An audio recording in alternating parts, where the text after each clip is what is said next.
Bueno, buenas tardes a todos los asistentes. Disculpad por este pequeño retraso de 5 minutos. Espero que haya servido también para que más gente se conecte. Y ante todo, pues bienvenidos a esta actividad de SEPAR, titulada Reto SEPAR en hipertensión arterial pulmonar, y a la cual damos hoy comienzo. Yo soy Manuel López Meseguer y junto con Amaya Martínez Meñaca, que es la coordinadora de nuestro grupo en SEPAR, pues coordinamos esta actividad.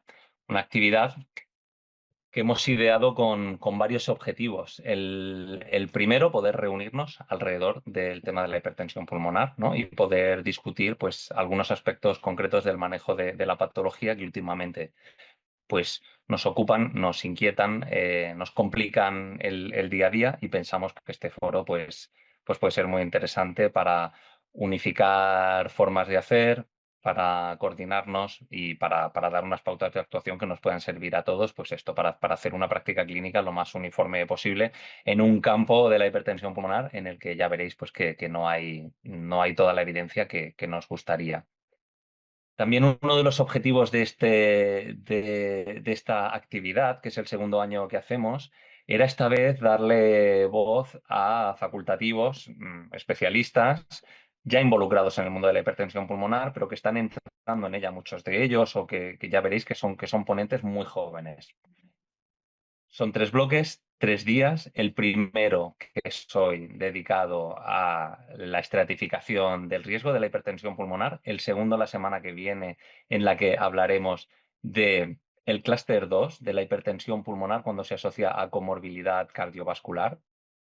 Y el tercero, de aquí a 2 semanas, en el que hablaremos del clúster 3, cuando la hipertensión arterial pulmonar pues, se asocia a comorbilidad respiratoria. Las 3 sesiones están diseñadas de la misma manera. Tenemos un moderador experto y tenemos 3 ponentes, el primero de los cuales hará un repaso teórico de la situación del conocimiento alrededor del tema de cada día, y otros 2 ponentes que presentarán 2 casos clínicos que nos darán opción pues, para poder discutir. El protagonismo lo tienen ellos. Yo solo he entrado para daros la bienvenida y para saludaros. Y yo creo que ya sin más os voy a dejar con Raquel López, que es nuestra moderadora de hoy. Todos la debéis conocer, coordina la unidad de hipertensión pulmonar en el Hospital de la Fe de Valencia, y pues le agradezco muchísimo su presencia y el trabajo que va a hacer esta tarde. Así que Raquel, adelante, el micrófono es tuyo. Muchas gracias, Manuel, por la presentación y esta introducción del programa. Para mí, la verdad es que es un placer daros la bienvenida a todos los asistentes a esta primera sesión, esta primera webinar de este programa formativo SEPAR de retos en hipertensión pulmonar, y que hoy va a estar dedicado a la estratificación pronóstica y que lleva como título El poder de la estratificación del número a la decisión. Y la verdad es que es una sesión muy interesante, que es en nuestro punto de partida a la hora de estudiar al paciente con hipertensión. Y es una sesión en la que no solo vamos a revisar la evidencia en torno a la estratificación pronóstica, a repasar las escalas que todos ya conocéis, sino que vamos a ir un poquito más allá y vamos a ver a través de los casos clínicos, de la práctica clínica, cómo estamos utilizando, implementando estas herramientas en nuestro día a día, con el objetivo de optimizar el tratamiento mejor y más precoz en nuestros pacientes, porque en realidad estratificar el perfil de riesgo no me sirve para nada si no me va a ayudar a adoptar una actitud terapéutica, si no me ayuda a tratar antes y mejorar a nuestros pacientes. Y ahí es donde viene el verdadero reto. No es solo en clasifico a este paciente, tiene este perfil, sino esto cómo va a cambiar mi manejo en el seguimiento. El verdadero reto en la consulta viene ahí, obviamente en el paciente en el que no estoy alcanzando ese perfil de bajo riesgo. El perfil de alto riesgo yo creo que todos lo tenemos claro y vamos a ser agresivos con los tratamientos, pero este que no es tan alto riesgo y no es bajo, en el intermedio, que es el más prevalente en nuestras consultas, muchas veces es el que nos supone ese reto, el que no sabemos exactamente cuándo intensificar, cuánto intensificar, en base a qué variables exactamente, qué variables voy a repetir en el seguimiento para reevaluar y saber si sigo optimizando o no. Muchas veces parece que es algo claro, pero pasar de la teoría a la práctica se nos hace complicado.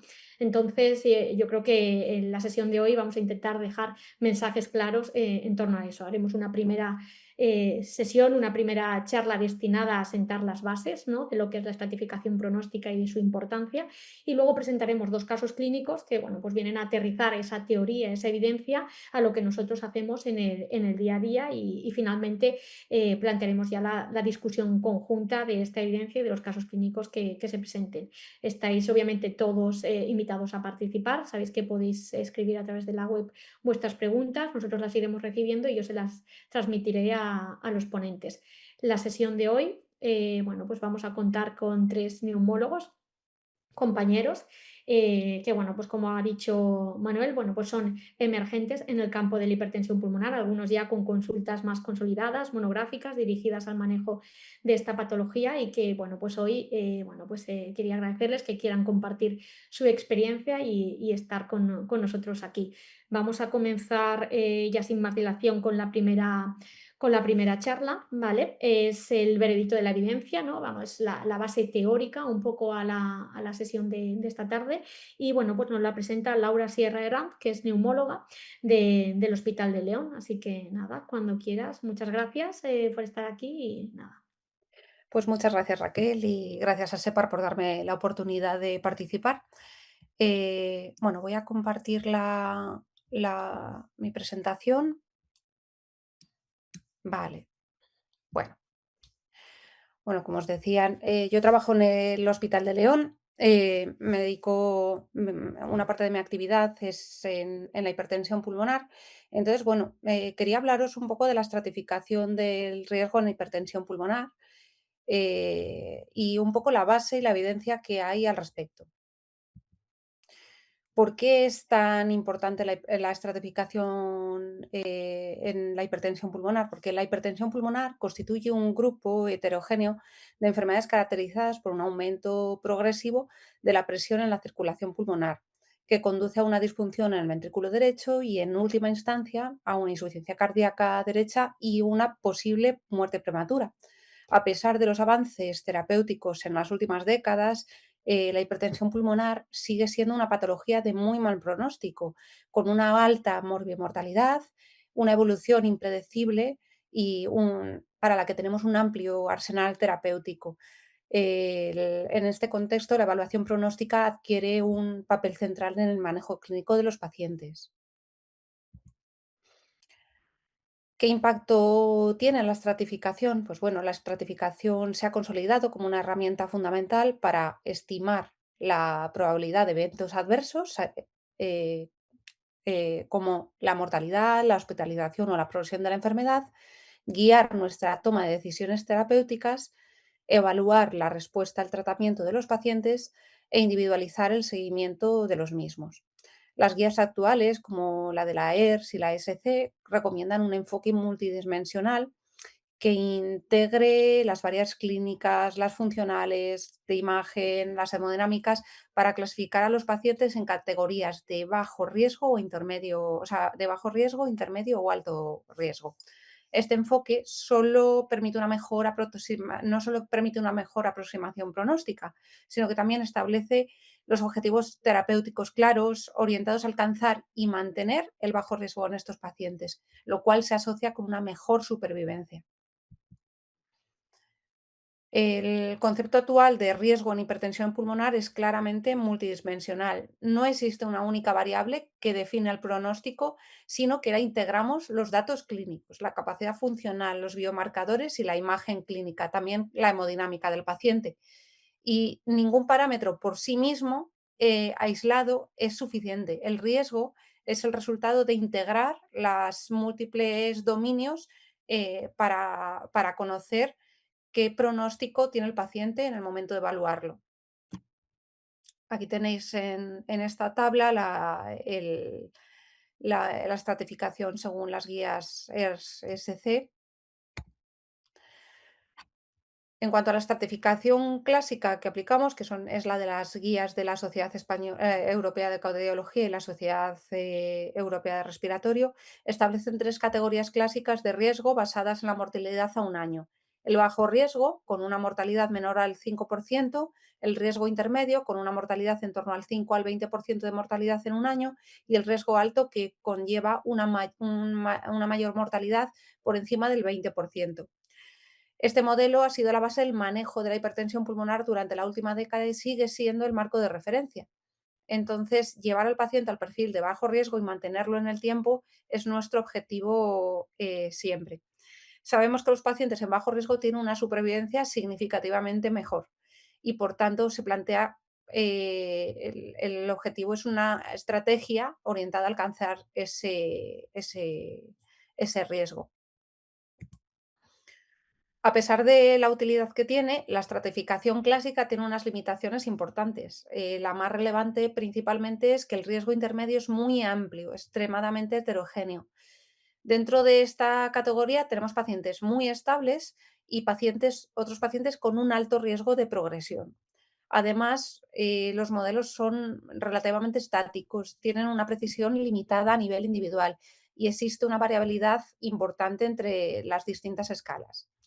Esto ha conllevado que a veces cuestionamos si el modelo actual es suficiente. Como respuesta a esas limitaciones han surgido distintos modelos de estratificación. En primer lugar, tenemos el marco clínico, que lo marca las guías de la ERS y la SC. Luego tenemos el modelo Compera, que introduce refinamiento, especialmente en el riesgo intermedio. Y luego tenemos el modelo Reveal, principalmente aportando una mayor precisión pronóstica. Todos ellos reflejan una evolución hacia modelos más dinámicos y más personalizados. Y a partir de aquí vamos a ver en detalle un poco qué es lo que aportan realmente estas escalas. En la práctica no usamos una única escala. El modelo de la ERS-SC sigue siendo el marco conceptual de referencia, pero los modelos simplificados, sobre todo el Compera 2.0 y el Reveal Lite 2, han ganado muchísimo peso porque son más operativos a nivel de la consulta. El Reveal 2.0 aporta más precisión, pero también es verdad que a costa de una mucha mayor complejidad, que a veces es complicado de utilizarlo en consulta. El objetivo común es identificar, como digo, el bajo, intermedio y el alto riesgo, y el objetivo clínico, alcanzar y mantener el bajo riesgo. Las escalas no compitan en el mismo plano. La ERS-SC es el modelo clínico clásico. El Compera es una simplificación basada en 3 variables principales y que deriva en un modelo de 4 estratos. El Reveal, especialmente el Reveal 2.0, es un modelo más estadístico, con más variables y más precisión individual. Y el Reveal Lite 2 intenta conservar esa capacidad pronóstica que tiene el Reveal 2.0, pero con una versión factible para la práctica clínica diaria. Este artículo es probablemente el paper clásico que compara el Reveal 2.0 con la estratificación de la ERS-SC. Benza y colaboradores comparan el Reveal con estrategias de riesgo basados en la ERS-SC y muestran una mejor capacidad de discriminación de esta escala de la Reveal 2.0 frente a la de la ERS-SC. El mensaje más importante no es solo que el Reveal predice mejor, sino que también lo hace porque integra mucha más información clínica y pondera de una forma más sofisticada las variables. La contrapartida es que es un sistema más complejo y con una menor facilidad de uso a pie de consulta.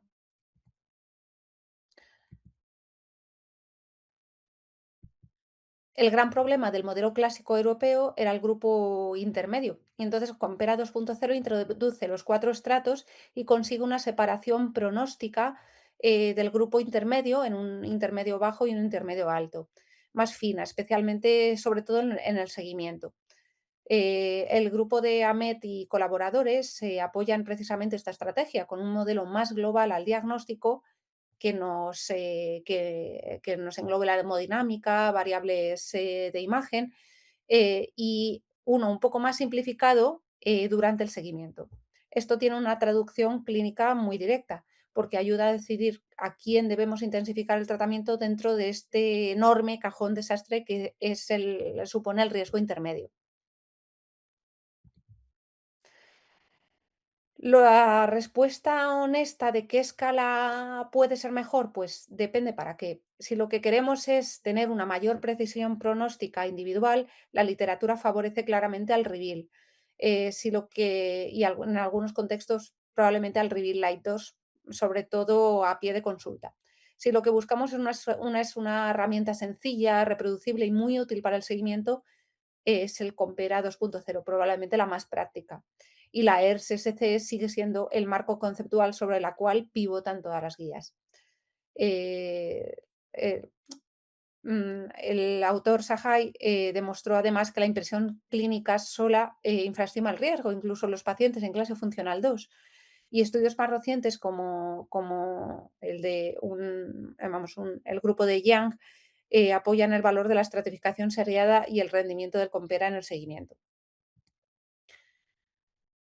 ¿Qué es lo que nos pasa? Pues bueno, ¿qué papel tiene la ecocardiografía en la reclasificación del riesgo? Aquí es donde entran las herramientas que podemos utilizar en la práctica clínica real para refinar el riesgo. La ecocardiografía, especialmente la evaluación del ventrículo derecho, aporta información pronóstica adicional muy relevante. Estudios como el de Mercurio y colaboradores o el de Stefano Gio han demostrado parámetros como el TAPSE y la insuficiencia tricuspidia permiten reclasificar pacientes, sobre todo dentro del grupo intermedio. Esto es importante porque hay pacientes que, según las escalas clásicas, parecen estables, pero presentan disfunción del ventrículo derecho en la ecocardiografía, lo que implica un peor pronóstico claramente. Por tanto, la ecografía no es solo una herramienta diagnóstica, sino también una herramienta en el refinamiento del riesgo y en la estratificación del paciente. Y en cuanto a la ergospirometría, añade una capa funcional un poco más precisa que el test de la marcha de los 6 minutos. Nos encontramos que pacientes muy mayores tienen un test de la marcha de los 6 minutos muy deteriorado y en cambio pacientes más jóvenes nos alcanzan un test de la marcha mucho mejor, a lo mejor con unos síntomas claramente mucho peores. El V2 pico, sin embargo, en particular, ha demostrado una mayor precisión pronóstica. El trabajo de precisamente de Amaya Martínez Mañaca muestra que mejora la estratificación del riesgo y permite reclasificar pacientes, especialmente hacia categorías de mayor riesgo. Además, estudios como el de Bluro también han evidenciado que incluso pacientes clasificados como en bajo riesgo, con escalas simplificadas, pueden ser reclasificados como mayor riesgo cuando se evalúan con ergospirometría. Esto refuerza claramente la idea de que algunas herramientas clásicas pueden infraestimar el riesgo, como ocurre con la prueba de la marcha de los 6 minutos. Estos estudios ponen de manifiesto una idea clave, que las escalas de riesgo por sí solas no son suficientes, que la integración de herramientas como la ecocardiografía avanzada y la ergospirometría permite refinar la estratificación, especialmente en el grupo intermedio. Y esto tiene implicaciones directas en la toma de decisiones terapéuticas. Hasta ahora hemos visto que las escalas actuales son útiles, pero bueno, tiene unas limitaciones claras, pero lo que queremos saber es un poco hacia dónde vamos en la estratificación del riesgo, especialmente en el riesgo intermedio y en la predicción individual. Esto ha impulsado el desarrollo de las nuevas estrategias que van en tres direcciones: la mayor personalización, la integración de más datos y el uso de herramientas avanzadas como la inteligencia artificial. Los modelos actuales están basados en regresiones relativamente lineales y simples, de variables seleccionadas de manera manual.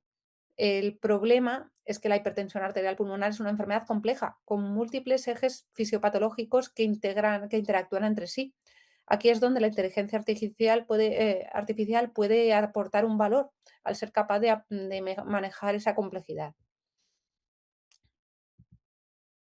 La principal ventaja de la IA en su capacidad para integrar grandes volúmenes de datos y detectar patrones que no son evidentes como los modelos tradicionales, esto nos permite avanzar hacia una predicción realmente individualizada del riesgo, algo que las escalas actuales no consiguen de forma completa. Ya existen modelos a nivel actual de Machine Learning que han demostrado mejorar las capacidades predictivas frente a las escalas clásicas en algunas cortes. Y además la IA permite algo muy relevante, que es predecir trayectorias, no solo clasificar en un momento puntual, sino cómo va a ir ese paciente.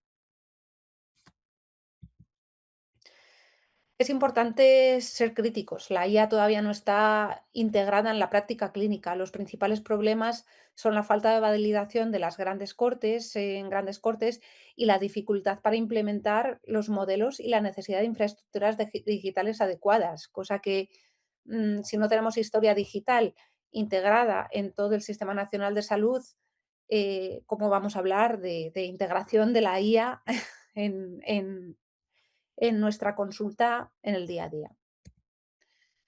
Los nuevos biomarcadores emergentes, pues entre ellos se encuentran biomarcadores de estrés miocárdico como el de las troponinas o la ST2, de remodelado y fibrosis como el GDF15 o la galectina 3.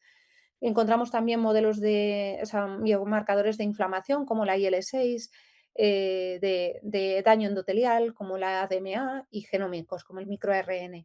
Estos nuevos biomarcadores intentan cubrir distintos ejes fisiopatológicos, el daño miocárdico, la inflamación, el remodelado vascular o la disfunción endotelial. Y el objetivo es mejorar la predicción, o sea, y la detección precoz y afinar especialmente en los pacientes en riesgo intermedio.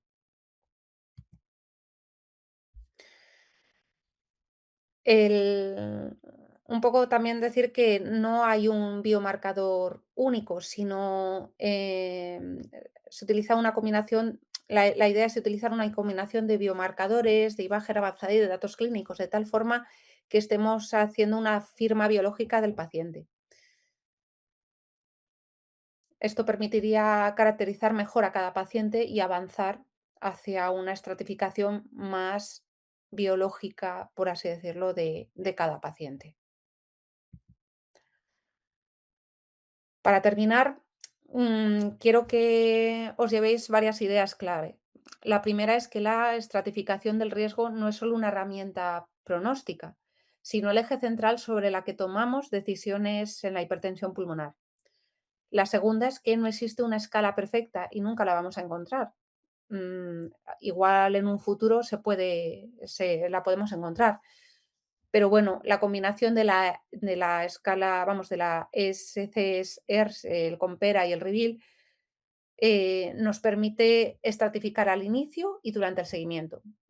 Y las distintas escalas no compiten entre sí, sino que aportan perspectivas complementarias, como digo. El gran reto sigue siendo el riesgo intermedio, y es probablemente donde haya más margen de mejora.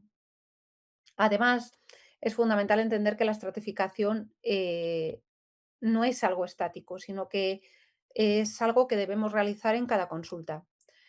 Lo realmente importante no es, o sea, es la evolución del paciente y cómo cambia el perfil de riesgo con el tiempo, no que puntualmente tengamos un paciente al inicio en riesgo bajo, sino entender cómo se comporta su enfermedad. Y finalmente, el futuro apunta hacia modelos más personalizados, que integren múltiples fuentes de información y probablemente incorporen la inteligencia artificial para mejorar la precisión.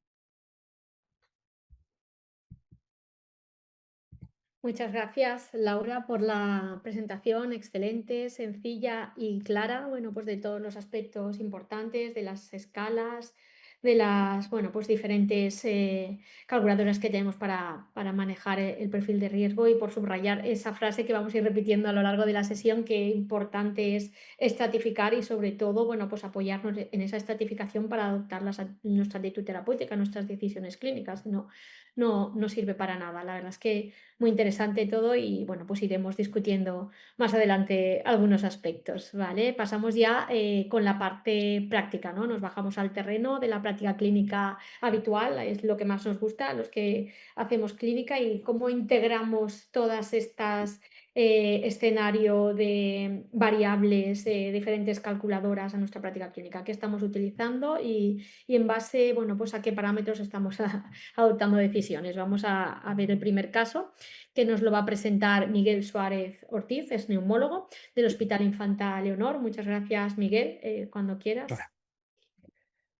Bueno, lo primero, agradecer la oportunidad a SEPAR por este foro, sobre todo no solamente para contar un poco nuestra historia, sino también para aprender. Yo creo que la estratificación es uno de los grandes retos que nos enfrentamos en la consulta y que es la que nos permite realmente tomar decisiones. Hay otras patologías donde estratificar es importante, pero en esta, sobre todo en la hipertensión pulmonar, es la que va a decidir el tratamiento del paciente. Entonces, bueno, voy a contar una paciente concretamente con una hipertensión arterial pulmonar secundaria a esclerodermia. Se trata de una mujer de 61 años que estaba en seguimiento por consulta de neumología reumatología por esclerodermia y una apnea del sueño leve. Destacar la esclerodermia, es una afectación esclerodérmica con un patrón no clásico, lo que antiguamente podíamos llamar un CREST, con alteraciones en la capilaroscopia, pero sobre todo también con un fenómeno de Raynaud positivo, unos anticuerpos ANA también positivo, un factor reumatoide positivo y unos anticentromero en títulos altos, en unos 640. Una apnea del sueño leve con unos 11 eventos por hora, asociando una carga hipoxémica elevada que ya nos puede traducir un poquito ahí la alteración vascular que presentaba la paciente. Nunca fumadora y bueno, como tratamiento sobre todo pues a nivel, era una paciente epiléptica y bueno, también recibía el metotrexato, ácido fólico y un poquito para el tratamiento sobre todo de la afectación reumatológica.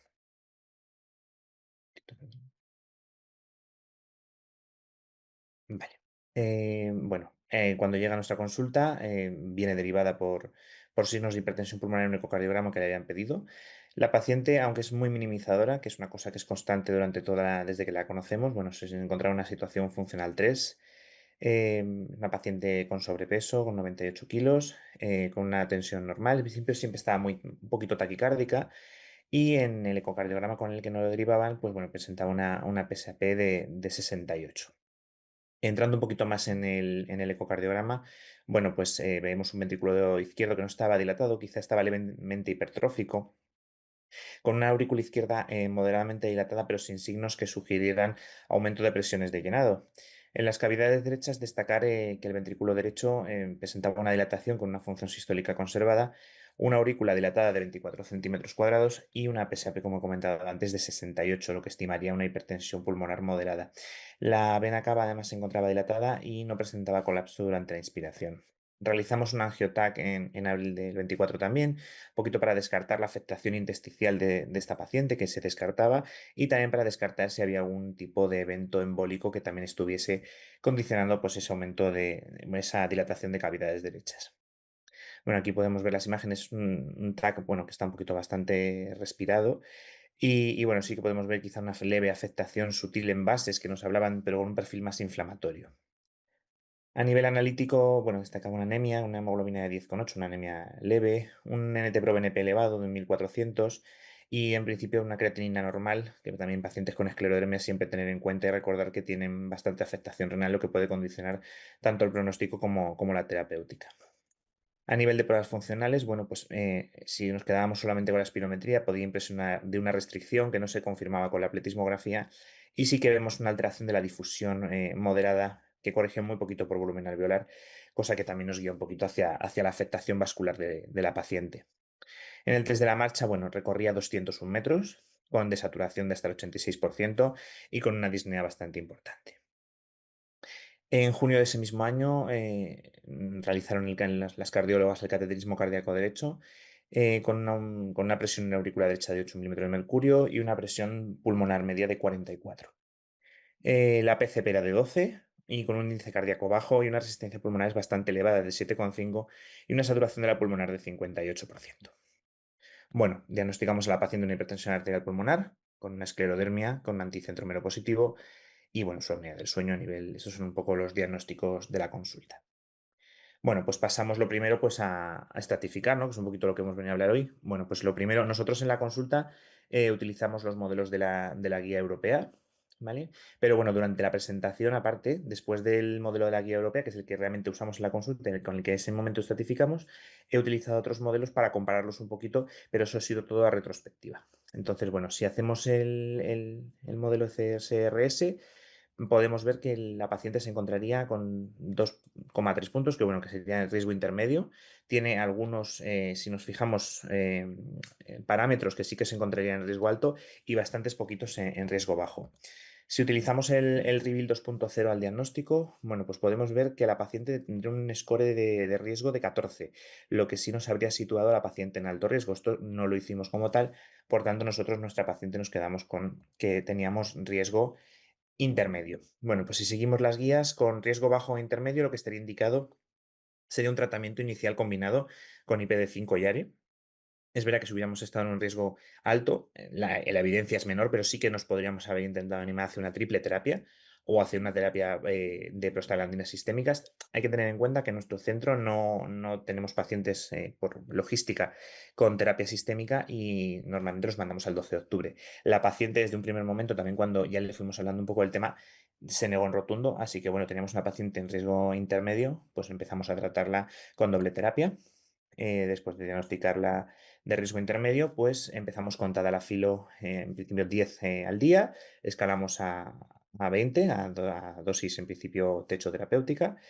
La paciente tuvo una cefalea moderada que se resolvió bastante bien y en principio no presentó ninguna desaturación por esa afectación ahí que podía haber de las bases que hablábamos, pero lo toleró muy bien. También pusimos macitendan, 10 miligramos cada 24 horas, la dosis estándar, con muy buena tolerancia, con unos ligeros edemas en miembros inferiores, pero bueno, la paciente es verdad que también en ocasiones había presentado edemas, no se lo achacamos pues por achacárselo. Bueno, esperamos hasta noviembre de ese año, en la que bueno, reevaluamos a la paciente, seguía con una tensión normal, con su taquicardia habitual y la clase funcional había mejorado hasta una clase 2. Había mejorado desde la marcha, recordar que caminaba 201 metros, había pasado a 340 metros y el LT-proBNP había caído de 1400 a 340, cosa que bueno, la paciente se encontraba mejor, había mejorado todo. Le habíamos pedido un primer ecocardio para reevaluar. Seguíamos encontrando más o menos lo mismo a nivel de ventrículo izquierdo y a nivel de cavidades derechas, pues seguíamos teniendo un ventrículo de hecho dilatado con una función sistólica conservada, la aurícula que seguía dilatada, pero la PSAP sí que había bajado bastante hasta 38. En este momento, bueno, pues paso a estratificarla como hicimos en su momento. Bueno, pues a nivel de clase funcional estaríamos en riesgo bajo y a nivel de test de la marcha y de NT-proBNP en un riesgo intermedio bajo. ¿Vale? Entonces, bueno, consideramos un riesgo intermedio bajo. La paciente había mejorado, que es verdad que no estábamos en riesgo bajo, pero una paciente que en principio se encontraba mejor, decidimos darle un poquito de tiempo a ver si terminábamos de mejorar. Si hubiésemos hecho el Reveal Lite 2, nos habría dado una puntuación, un score de riesgo de 6, que en principio estaría un poquito en consonancia con las guías europeas. También realmente esta calculadora que también me pareció interesante, en los criterios franceses no invasivos, que bueno, que en el fondo es un poquito lo mismo que las guías europeas, recuerda a cuando utilizábamos 3 estratos para clasificar a los pacientes a nivel de riesgo en el seguimiento. Bueno, lo que nos dice sobre todo estos criterios son cuántos endpoints o cuántos objetivos has cumplido de bajo riesgo. Cuantos más objetivos cumplas de bajo riesgo, pues mejor va a ir el paciente. Es un poquito lo mismo, la he puesto por curiosidad, aunque realmente creo que tiene una utilidad clínica mucho, mucho menor. Bueno, en principio con esta paciente, pues por el momento mantuvimos el tratamiento. Le solicitamos un CAT derecho para evaluar un poquito también a nivel cómo habían mejorado esas presiones y bueno, un BNP y un test de la marcha en 4 meses. Y nos ponemos en abril del 25. En la paciente se mantiene una tensión bastante estable, un poquito más baja. Y bueno, es verdad que ya se notaba palpitaciones, siempre estábamos con el tema de la taquicardia, pedimos un electro en la consulta y estaba en ritmo sinusal. Mantenía la clase funcional 2, el test de la marcha estaba en 300 metros, muy similar, y el NT-proBNP en 440. Igualmente comentamos el caso con el 12 de octubre porque es una paciente relativamente joven y bueno, siempre es candidata a trasplante. En principio nos dijeron que si la paciente se mantenía estable, pues que fuésemos reevaluando y si en cualquier momento era necesario la derivásemos. Bueno, en el cateterismo de abril del 25, la aurícula derecha tenía 7 milímetros de mercurio, había bajado un poquito, y la presión de la arteria pulmonar pues había bajado a 35, buena señal. Una PCP de 14, es verdad que no se realizó test de sobrecarga salina, que luego a posteriori pues veremos que a lo mejor habría estado bien. Un índice cardíaco que sin ser muy muy bueno había mejorado, y unas resistencias pulmonares que habían bajado casi a la mitad, con una mejoría de la saturación de la arteria pulmonar.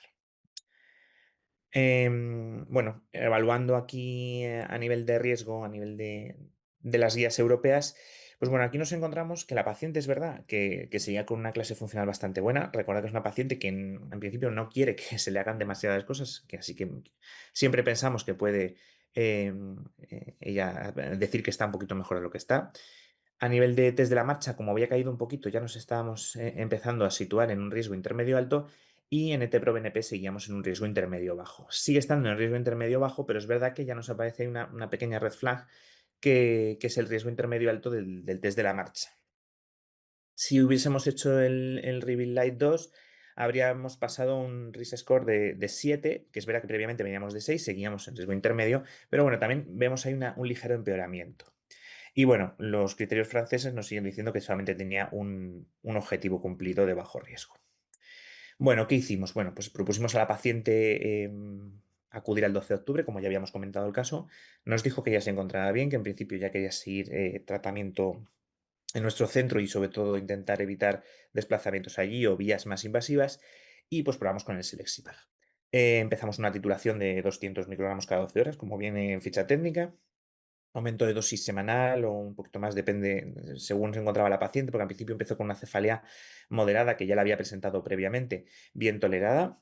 Y bueno, pues a los 800 microgramos cada 12 horas empezó con dolor abdominal, que lo máximo que nos toleró fue 1000 microgramos, porque con la subida a 1200 tenía una diarrea que no lo toleraba bien la señora. Bueno, pues en principio dijimos, bueno, vamos a reevaluar una vez más. Si vemos que sigue en riesgo intermedio, pero tirando a ya algunos signos de alto, pues no le vamos a dar mucha opción y la terminaremos derivando. Le pedimos un ecocardio, un BNP y revisión en 3 meses. ¿Qué ocurre? Bueno, pues que en esta revisión no se había hecho ecocardiograma, cosa que nos habría aportado bastante información. Seguía taquicárdica y bueno, andaba un poquito más en el test de la marcha y volvimos a reclasificarla, un poquito lo mismo que teníamos en la anterior revisión, pero si nos fijamos, como había caído, había empeorado un poquitín, si hubiésemos utilizado el Reveal Light, sí que nos habríamos encontrado que la paciente ya se encontraba en alto riesgo. Como de todas formas no nos gustaba mucho, dijimos que, bueno, que le repetíamos el ecocardio en un mes y que la veíamos. ¿Qué ocurre? Que el 20 de septiembre del año pasado, bueno, pues la paciente acude sin cita, nos refiere que han presentado un aumento importante de edemas en miembros inferiores, que se puede objetivar en la consulta. Le hacemos un electro porque ella sigue con las palpitaciones y se ve que tiene una fibrilación auricular con respuesta ventricular rápida, 160 latidos por minuto. Se encuentra con una disnea de reposo, está en clase funcional 4 y la derivamos a urgencias para valoración. Ingresa con nosotros, iniciamos tratamiento diurético, hablamos con cardiología para el control de la fibrilación auricular, que en principio la consigue con amiodarona, que a día de hoy pues está cardiovertida. El NT-proBNP en urgencias, bueno, pues se había disparado muchísimo, como corresponde por su episodio de insuficiencia cardíaca, y cardiología hace una ecocardioscopia a pie de cama, y lo que en principio ven ahí es que la aurícula izquierda ahora mismo está severamente dilatada, y la PSAP estimada unos 74 aproximadamente, con una dilatación de ventrículo hecho, que es verdad que no presenta fallo, pero que sí presenta muchos signos y síntomas congestivos. Bueno, la paciente mejora clínicamente con diuréticos y cardioversión y en principio la volvemos a citar al alta en un mes con eco, BNP y test de la marcha. Vemos como además ya en noviembre de ese año pasado la tensión sigue bajando poco a poco, 97-72, cosa que ya nos está indicando quizás un fallo también a nivel global, un fallo de ventrículo izquierdo por desacoplamiento.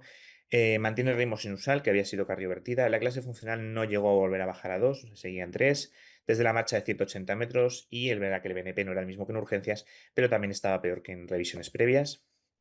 En el ecocardiograma, bueno, la PSAP no mejoraba de 62, la aurícula derecha seguía dilatándose hasta 28 y lo que ya se veía también a nivel de cavidades izquierdas es que sí que presentaba un ligero aumento de presiones de llenado de ventrículo izquierdo, que nos podría estar indicando una disfunción ventricular izquierda, sobre todo una insuficiencia cardíaca diastólica que es bastante frecuente en las pacientes con esclerodermia.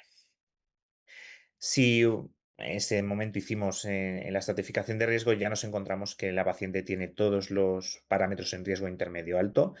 Si hubiésemos usado el Reveal Light 2, pues estaríamos también en riesgo alto y ya no cumpliría ningún criterio del francés de no invasivo como de bajo riesgo. ¿Qué hicimos? Pues derivamos a la paciente al 12 de octubre, ya no pudo decirnos que no, porque la paciente en principio pues estaba empeorando claramente, triple terapia, máximo techo terapéutico oral y bueno, el 12 de octubre realizaron otro cateterismo, así como resumen, un poquito, bueno, pues una presión media de 58 muy alta, una PCP de 18, la paciente tenía un poquito de fallo, es verdad que luego la secaron y parecía que respondía bien al tratamiento y unas resistencias que habían vuelto a subir otra vez. Se le suspendió el STIPAG, iniciaron tratamiento con prostaglandinas intravenosas y en principio pues, la paciente ha mejorado de clase funcional, ha mejorado también los parámetros de test de marcha y BNP y bueno, se ha solicitado una evaluación por unidad de trasplante, que no es verdad que no es inmediatamente trasplantable, pero los pacientes con esclerodermia por las comorbilidades que tienen, pues les gusta enviarlo directamente. Un poquito como conclusiones, revisando el caso, pues sobre todo, bueno, esto importante, que es muchas de las veces nos cuesta hacerlo en la consulta porque es tiempo y cada vez que vienen los pacientes, pero bueno, intentar estratificar el riesgo en cada visita. Lo ideal, sobre todo viendo, porque el reveal, aunque es verdad que quizás es menos clínico, pero en este caso nos habría quizás alertado un poquito antes, sería ideal poder utilizar varias escalas, cosa que muchas veces pues ya es difícil estratificar con una como para estratificar con mucho. Siempre, pues eso, evitar quedarnos con el mínimo exigido en las revaluaciones de riesgo. La revaluación de riesgo muchas veces nos pide pues eso, el test de la marcha, BNP, clase funcional, pero bueno, nosotros intentamos siempre intentar meter algún parámetro ecocardiográfico. La prueba de esfuerzo sería ideal y bueno, ya resonancia, etcétera, serían cosas pues, mucho más utópicas. También recordar siempre que la hipertensión arterial con esclerodermia es una enfermedad que requiere un control, una evaluación de riesgo muy estrecha. Son pacientes que se ponen malos, como hemos visto en esta paciente, muy rápido. Y siempre tener en cuenta que tenemos que tener un contacto muy estrecho con los hospitales de referencia, sobre todo para terapia sistémica, trasplante, en estos pacientes y que no hay que dejarles evolucionar, sino intentar derivarles lo antes posible si pensamos que va a ir mal. Y nada, esto es todo. Muchas gracias. Pues nada, muchas gracias, Miguel, por el caso. La verdad es que es un caso complejo, ¿no? En el que, bueno, pues siempre Sí. una esclerodermia nunca sabemos No, por dónde va a salir y son pacientes que nos dan miedo a priori y además con ese debut hemodinámico y funcional, ¿no? Que sí, que luego fue bastante brusco. y un poco, bueno, pues la verdad es que hay muchas cosas que luego podemos ir comentando sobre ese perfil de riesgo que nunca hemos terminado de llevar al bajo riesgo. Hemos sido lo suficientemente, bueno, o sea, agresivos o hemos sido muy permisivos con esa estabilidad. Que a veces, bueno, pues no, nos lleva a caminos de progresión y de evolución y luego ese deterioro con el componente izquierdo. Yo creo que hay muchos detalles ahí que comentar Sí. y que luego veremos en la discusión. Gracias y bueno, vamos a pasar al último caso y así ya luego hacemos una discusión más en concreto conjunta y os recuerdo a la audiencia, a los que estéis conectados, que podéis ir enviando vuestras preguntas y que nosotros las recibimos aquí y ya los voy mandando a los ponentes. Pues nada, para comentar el último caso tenemos a Carlos Baeza Martínez, es neumólogo también del Hospital de Elche y nada, adelante y gracias por estar esta tarde con nosotros. Muchas gracias a ti, Raquel, y gracias al área de circulación pulmonar de SEPAR por invitarme a participar en esta sesión. A ver, os comparto la presentación. Se ve bien, ¿no? Mm. Muy bien. Bueno, nuestra segunda y última paciente de hoy es María. Es una mujer de 59 años que nos mandan a la consulta de neumología para estudio de una posible hipertensión pulmonar. María es una mujer hipertensa, fumadora activa en el momento del diagnóstico, con un consumo acumulado de tabaco importante, 35 años paquete, no tiene otros antecedentes respiratorios ni familiares de interés, está obesa, tiene en su historial médico consta un diagnóstico de ICC, pero puesto por su médico de cabecera, que parece puesto a propósito únicamente para prescribir diuréticos, porque realmente nunca se ha estudiado. Tiene además un trastorno adaptativo en seguimiento y tratamiento por psiquiatría y en el historial también consta un diagnóstico de poliartrosis por el que fue valorada por reumatología hace unos años, pero que se quedó ahí y por el que no ha recibido tratamiento más que analgésicos. Bueno, el caso es que la mujer ingresa en medicina interna en enero de 2025 por una clínica que parece de una disnea que arrastra de años de evolución, que no sabe precisar y que ha ido progresando y que en los últimos 2 meses previos al ingreso había empeorado de manera notable hasta parecerse frente a pequeños esfuerzos. Incluso ella y la familia decidía que la disnea estaba limitando mucho su calidad de vida, que apenas salía de casa y que esto la había convertido en una paciente pues parcialmente dependiente. En el momento de ingreso, además, también asociaba edemas importantes y había referido algún episodio de mareo, incluso con un par de síncopes. A la exploración, bueno, la paciente tiene una saturación bajita, hipoventilaba, con crepitantes gruesos, destacaban, como os he dicho, unos importantes edemas en miembros inferiores, no tenía acropaquias ni otros signos de conectivopatía. Estos síntomas, obviamente, son altamente sugestivos de un fallo de bomba y además con síntomas como la presencia de síncopes que podrían apuntar a un mal pronóstico ya de inicio. Analíticamente tenía un ProBNP muy elevado, de más de 4.000, con insuficiencia respiratoria y un perfil analítico de congestión de fallo derecho. En el electro vemos datos de hipertrofia ventricular. En la radiografía vemos un corazón en el límite superior de la normalidad, con helios congestivos, un cono de la pulmonar prominente, sin otros hallazgos de interés. Bueno, con todo esto se le hizo una eco. En esta eco digamos, de debut, los compañeros observaron un ventrículo derecho severamente dilatado y disfuncionante, con una fracción de acortamiento del 22%, una PSP estimada de casi 70 y una insuficiencia tricuspidea importante, lo cual, bueno, pues incluso sin tener todavía un cateterismo, pues los datos de esta eco ya nos alertan de que es un paciente con un posible mal pronóstico. La propia ECO sugería que los compañeros de Intera le pidiesen a esta paciente un angiotac para descartar un TEP. En el angiotac no se vieron signos de TEP, se vio un enfisema, pero bueno, que en principio de carácter leve, una arteria pulmonar un poquito grande y sin otros hallazgos, sin EPID, sin datos de EPID ni otros hallazgos de interés. Bueno, finalmente los compañeros de Interna dieron a esta paciente de alta con el diagnóstico de anasarca a estudio y nos la remitieron en la consulta por ese hallazgo de la ecografía. En el momento en que la vemos, a las pocas semanas en la consulta, la paciente refería haber mejorado de manera moderada de la disnea y los edemas también han mejorado con el tratamiento diurético. La paciente estaba en este momento con furosemida, con la espironolactona y con DAPA, pero persistía en ese momento una disnea clase 3 de la NIJA, ¿no? Esta mejoría, desde luego, no invalida el diagnóstico de hipertensión pulmonar, ¿no? Sino que nos ayuda a quizá entender la magnitud de la descompensación o de la gravedad de la enfermedad. Bueno, desde entonces la paciente no había vuelto a presentar síncopes, había dejado de fumar y interrogándola, pues persistían esos dolores poliarticulares. Le hicimos unas pruebas de función respiratoria en las que se observaba una alteración ventilatoria obstructiva moderada con un descenso grave de la difusión pulmonar. En el test de la marcha caminó solo 170 metros con una desaturación importante, pero con una respuesta hemodinámica adecuada. Completamos el estudio con una gamografía de ventilación-perfusión que se describía como de baja probabilidad de TEP. En la eco abdominal se describen algunos síntomas congestivos, pero no habían datos de hipertensión portal. También le hicimos una poligrafía en la que vimos que la paciente bueno, pues tenía una apnea moderada que decidimos tratar por esa importante desaturación nocturna y que luego, bueno, la paciente toleró regular la CPAP. También hicimos una eco con suelo agitado, en la que no habían alteraciones. En la analítica destacan un OSANA a título bajo de 1,320 con el resto de la autoinmunidad negativa. El ProBNP había mejorado, pero seguía alto. Con todo, mandamos también a la paciente a valoración por reuma, por esas poliartralgias y por esos ANA positivos. Finalmente, la paciente fue diagnosticada una enfermedad indiferenciada del tejido conectivo, por el que los compañeros iniciaron azatioprina y, de hecho, con eso los síntomas articulares mejoraron.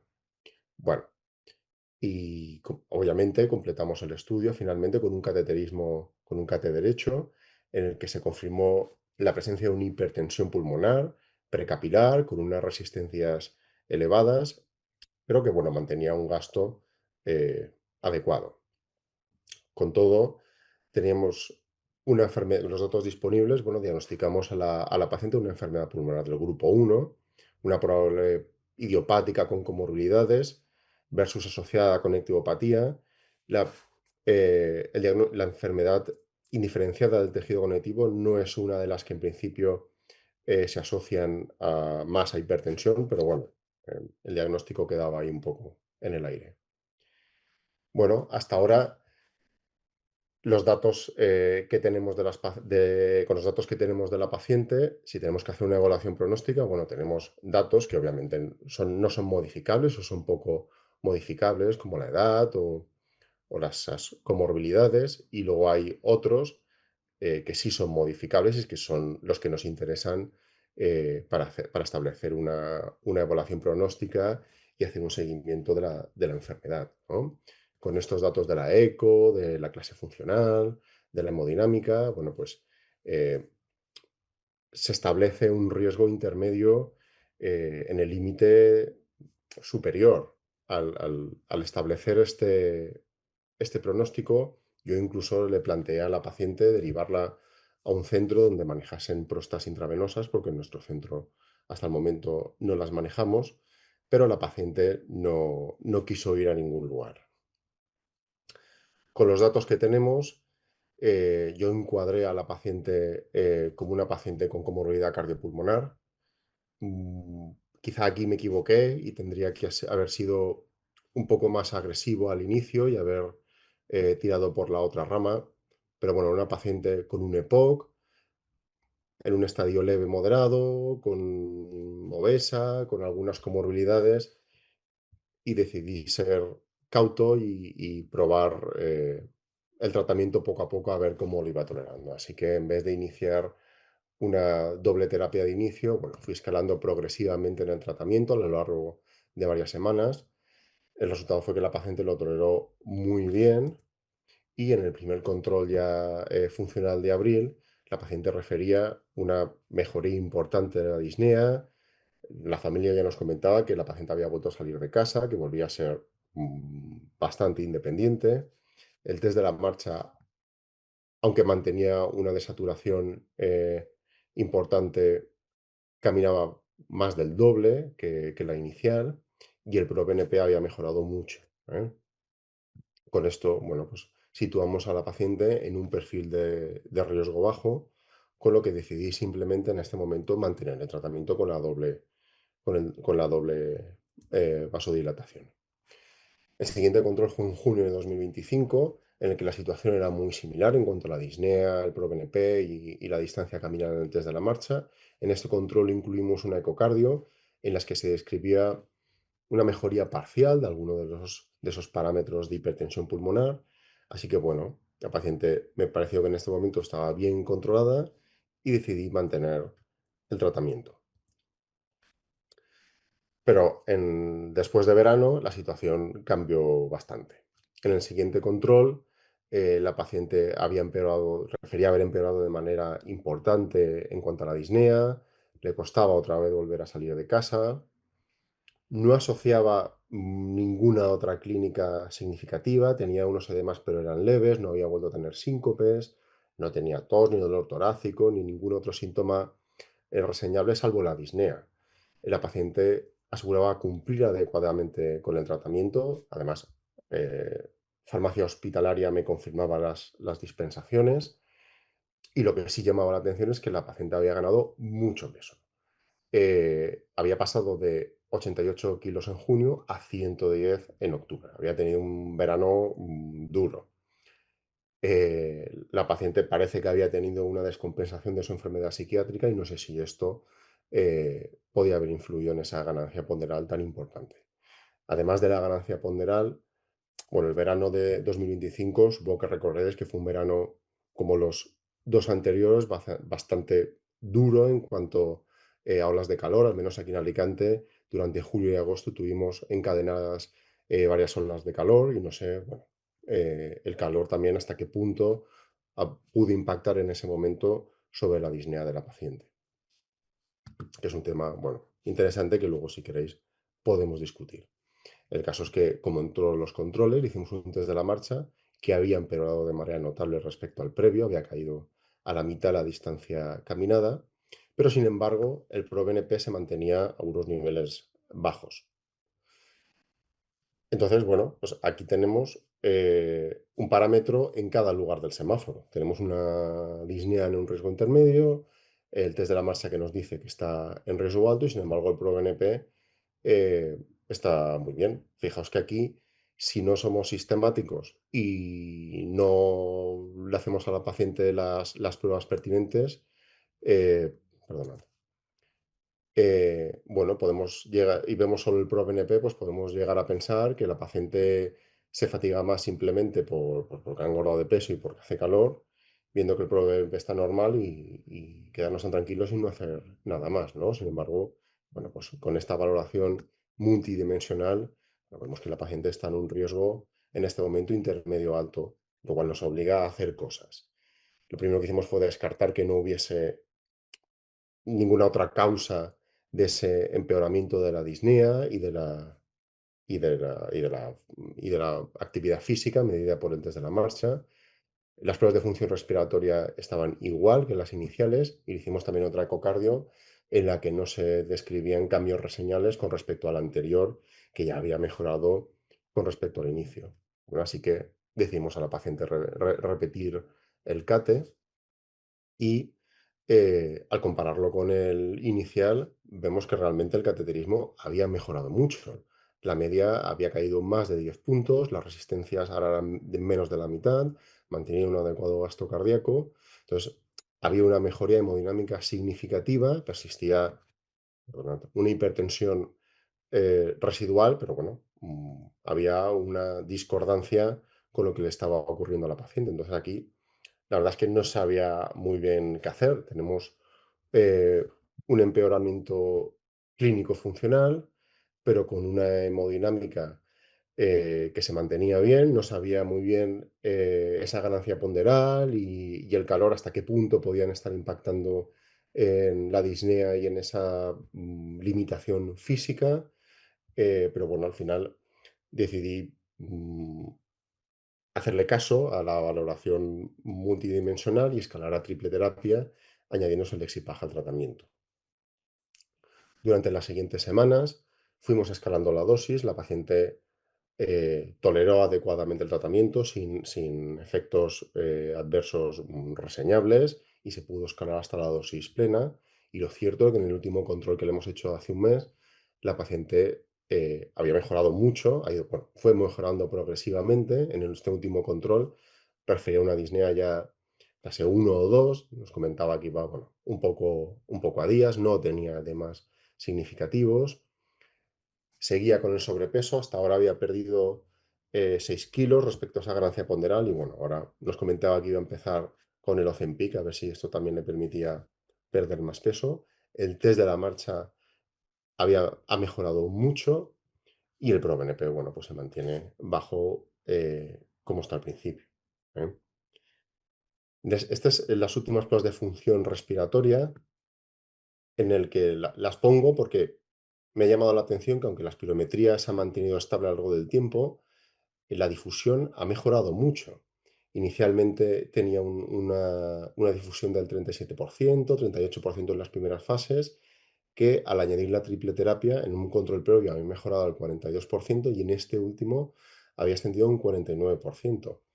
Obviamente, la difusión no es un objetivo del tratamiento de la hipertensión pulmonar ni es un parámetro que se monitoree en el seguimiento, ¿no? Nos ayuda al inicio de la enfermedad para detectar pacientes quizá con peor pronóstico o con comorbilidades, pero bueno, es verdad que aquí me ha llamado la atención la mejoría de ese parámetro, aunque bueno, puede depender de otra cosa. No sé si vosotros incluís las pruebas de función respiratoria también de manera más o menos habitual en el seguimiento de estos pacientes o tenéis experiencia en este sentido. Bueno, en definitiva, eh, recordar que la hipertensión requiere una estratificación de riesgo seriada, que el riesgo debe evaluarse de manera multidimensional. En la hipertensión no tratamos una cifra aislada, lo que se trata es el perfil pronóstico global del paciente con el objetivo de que mantengamos un bajo riesgo para que nuestros pacientes pues, estén a largo plazo lo mejor posible. Y esto es todo lo que os quería comentar. Pues muchas gracias, Carlos. Es un caso también muy interesante, ¿no? Que una ya la parte de la comorbilidad en una paciente joven, que parece que mejora hemodinámicamente, pero hay un deterioro funcional bueno, pues yo creo que nos enseña muchas cosas. También este caso, ¿no? Que no siempre un deterioro clínico del paciente es igual a progresión en la hipertensión pulmonar y a veces, bueno, pues hay que evaluar cómo están evolucionando las comorbilidades de ese paciente en este caso y afinar e intentar fenotipar. La verdad es que yo creo que también es muy ilustrativo. Y bueno, pues no sé si ya está llegando alguna pregunta. Bueno, pues tengo aquí el correo abierto y si no, bueno, pues vamos a ir, bueno, pues revisando, ¿no? Vamos a empezar de lo general, ¿no? De, bueno, pues cosas que nos ha ido comentando Laura y luego entraremos más en profundidad a cada caso y, bueno, pues estas preguntas un poquito más generales sobre la estratificación pronóstica, yo creo que, bueno, pues os las lanzo a todos, ¿no? Y lo primero es que, bueno, pues tenemos muchas escalas variables, está la RS, bueno, pues está el REVIL, ¿no? Al final, bueno, pues vosotros tenéis alguna variable o conjunto de variables que realmente sean las que más os impactan y las que más os ayudan a tomar esas decisiones terapéuticas? ¿O es la integración de todo, pero hay algo que siempre pesa más? Pues yo, por ejemplo, sí que en seguimiento utilizo mucho el Compera e integro variables clínicas como hacemos todos, ProBNP y clase funcional el test de la marcha.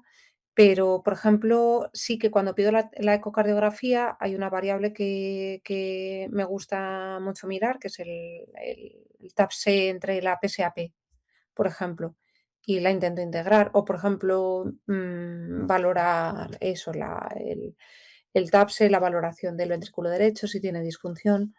Mm, sí que intento realizar un ecocardio, mm, al menos eso, si se puede en consulta cada 6 meses y si no, eso, cada año, como poco. Ujú. Sí. Hacéis, bueno, para todos, no sé si solicitáis ecocardios de manera más o menos reglada, aunque el paciente esté estable. Sí, Sí, yo se sí, intenta. perdón. Ujú. Yo creo que la valoración del ventrículo derecho es clave y quedarnos solo con el Forestrata en el paciente muy perla, sin comorbilidad y bueno, también el de comorbilidad queda cojo. Nosotros siempre intentamos cada 6 meses o al menos una al año que todos los pacientes la tengan. Cada 6 meses. O una vez al año. Si los que están más graves, a los 6 meses y bueno, pues en una estación de intermedio bajo, a lo mejor hacemos una solo anual. Pero sí Mm. que nos aporta también mucha información de cómo está respondiendo ese ventrículo derecho, cómo dilatado está, cómo va la función. Y luego la hemodinámica también nos es clave, la reevaluación hemodinámica, que bueno, vosotros en vuestros casos la habéis introducido y yo creo que es muy interesante. Por ejemplo, en tu caso, Carlos, la paciente, bueno, pues era una paciente, a ver en las notas que he tomado, 59 años, joven, bueno, pues obesa, hipertensa, hay una conectivofatía, fumadora, vale, se establece el perfil de riesgo intermedio, bueno, pues sin parámetros hemodinámicos y ecocardiográficos de alto riesgo. Para mí eso tiene mucho peso en la valoración inicial, cómo está la ecocardio y la hemodinámica, porque si está en rojo, aunque me marque intermedio, sí que me planteo ser más agresiva, aunque marque intermedio el cómputo global. Y bueno, eso lo hablaré ahora contigo también, Miguel, con respecto a tu caso. Pero bueno, el tuyo, en principio, con esa ecocardio y esa hemodinámica intermedio, bueno, pues doble terapia, va mejorando, lo llegas al bajo riesgo, perfecto, estoy haciendo lo suficiente, continúo reevaluando y de repente me veo ese deterioro aún funcional sobre todo, ¿no? De clase funcional Ujú. en el test de la marcha, Bueno, y en el test de la marcha, claro, no como es el test de la marcha y lo que algo ella subjetivo. manifiesta, y lo que ella manifiesta. Y claro, te vas a un perfil de riesgo intermedio alto si haces solo el Forestrata, que eso, bueno, pues te llevaría a decir, bueno, pues empezar tratamientos más complejos como una prostaciclina sistémica en una paciente que tiene mucha comorbilidad y muchas áreas ahí confusoras. Yo creo que ha sido clave ahí el hacer el cateterismo y nosotros lo hubiéramos repetido también. Es fundamental para ver hacia dónde estamos yendo. Y luego te sorprende que en el cateterismo hay una mejoría hemodinámica. Luego la hipertensión en sí no está progresando significativamente, al revés, con la doble terapia ha mejorado de forma muy marcada y a mí lo que me hace plantearme, lo que me enseña este caso es cómo tengo el resto de comorbilidades, porque la señora era muy obesa y había ganado un montón de Claro. peso. Seguro que el clima le ha afectado, el verano, la ola de calor. También es una paciente con un trasfondo psiquiátrico que, bueno, pues la percepción de la disnea, conjunto la obesidad, ese desacondicionamiento, la conectivopatía que tiene también puede influir en la caminata. Yo creo que solo la clase funcional y la caminata tampoco nos tiene que hacer pensar progresión de su vasculopatía y el CATE nos dice lo contrario. Yo creo que es un momento para replantearnos cómo tengo el resto de comorbilidades controladas y si realmente son estas las que están influyendo. Y luego, Claro, y me costó mucho tomar esa decisión de añadir la triple terapia porque, claro, al ver el CAT me daba la sensación de que algo más estaba pasando. Pero bueno, realmente es que las pruebas de función respiratoria estaban igual, no había más anemia, tenía una ferropenia que se trataba de manera crónica pero que tampoco estaba peor. Y bueno, decidí poner la triple terapia ahí, que no sé qué hubieses hecho vosotros, si a hubieses ver, esperado o... yo no lo veo mal, sí que es verdad que la hemodinámica a mí me deja muy tranquila, porque esta es en una situación, pero yo creo que la ventana de oportunidad del tercer fármaco de esa vasodilatación oral, que no es meterte en una complejidad de tratamientos, viene ahí. Cuando un paciente sigue manifestando síntomas, bueno, pero tenemos una ecocardio preservada y una hemodinámica también conservada. Yo no me iría a hacer tratamientos complejos y si quiero todavía ajustar más ese test de marcha, ese ProBNP, esa clase funcional, es el momento de introducir en esa primera reevaluación que veo un empeoramiento, de reintroducir y seguir intensificando, que para algo hago esa clasificación, no solo para quedarme con el Claro, score, el número, sino para ser fino y decir, puedo aportar algo más a la paciente, desde luego que pierda peso, revisar si estaba cumplimentando bien la CPAP, todo lo que has comentado de si tenía anemia, no tenía anemia, obviamente si hay anemia, tratarla, es decir, todo, la reevaluación de las pruebas funcionales respiratorias. A veces era una señora muy fumadora, podía haber habido un empeoramiento de la broncopatía, optimizar el tratamiento broncodilatador. Yo creo que está bien planteado y bueno, tanto en este caso la actitud de optimizar todo lo demás como intensificar ya con el Selexipag es su ventana de oportunidad en este escenario. La verdad es que lo veo adecuado y quiero, bueno, sobre todo subrayar eso, la reflexión de revisar todos estos empeoramientos en los que hay discordancia entre variables. Para mí el peso de la hemodinámica es crucial y si la hemodinámica está yendo mejor, igual no todo es vascular. Hay esas ujú, comorbilidades que... claro, claro, esa es la sensación que me daba, pero bueno. Y Y luego, si me pasa durante... el Sí, caso de Miguel, pues también hay cositas que quería comentar. Bueno, también podéis comentando todos abiertamente. Y a ver, ahora revisaré que igual sí que está llegando algo por el mail. Vale. El caso de Miguel, también me había puesto ahí notas para contextualizar. La escleros, 61 años, mujer. En principio no tiene factores de riesgo cardiovascular y bueno, pues diagnosticada de una precapilar.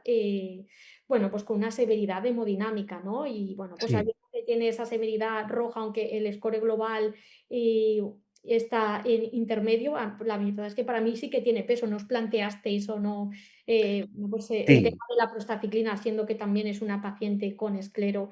No había factores de riesgo cardiovascular y no había nada especial izquierdo que dijeras, bueno, es que es un fenotipo muy mixto. lo planteamos desde el principio. Planteamos a la paciente derivarla al 12 de octubre para inicio. Ella no quería bajo ningún concepto. Bueno, es una paciente, pues hay que tener en cuenta, tiene también una situación social compleja.